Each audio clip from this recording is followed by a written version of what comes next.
안녕하세요. DK메디칼 시스템과 함께하는 날씨와 건강입니다. 오늘은 방글의 병원의 김강석 원장님을 모시고 말씀 나눠보도록 하겠습니다. 여성에게서 가장 많이 발생하는 암이 있다고 합니다. 바로 유방암인데요. 특히 최근 10년간 유방암 발병률이 지속적으로 증가하고 있다고 합니다. 그래도 불행 중 다행인 건 다른 암에 비해서 예후가 좋다는 점인데요. 유방암에 대해서 꼭 알아야 할 점들이 있다면 설명 부탁드리겠습니다.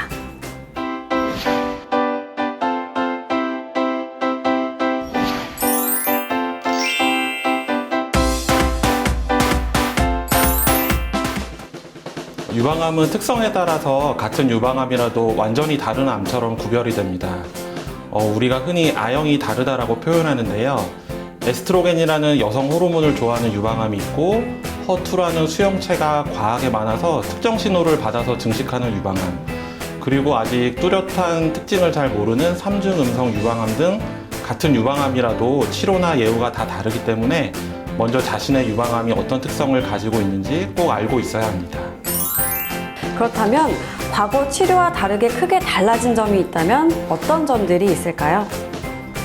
최근에는 조기 발견율도 올라가고 수술 기법과 여러 치료제가 발달하면서 유방을 보존하는 보존 절제술이 비율이 6대4 정도로 오히려 더 높아졌습니다.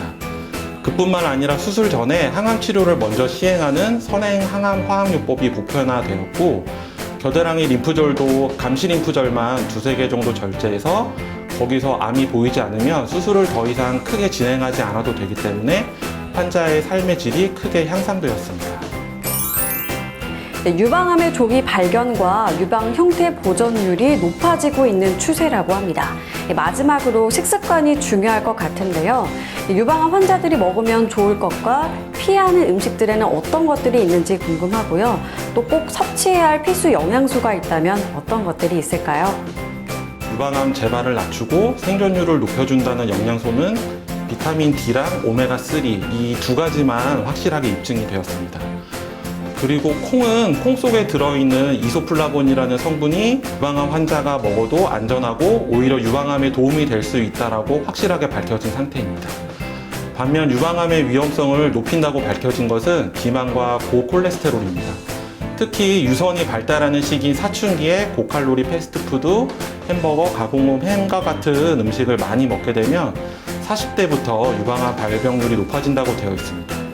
그래서 체중 관리와 콜레스테롤 관리가 중요하고, 여성 호르몬이 많이 들어있는 영양제나 식품은 의사와 상의 후에 드시는 것을 추천합니다. 네, 도움이 되는 필수 영양소가 비타민 D와 오메가3라는 점 꼭 참고하셔야 될 것 같고요. 여성 호르몬제 같은 경우 전문의와 상담 후 섭취를 고려해 보시는 것이 좋을 것 같습니다. 지금까지 날씨와 건강 박유라였습니다.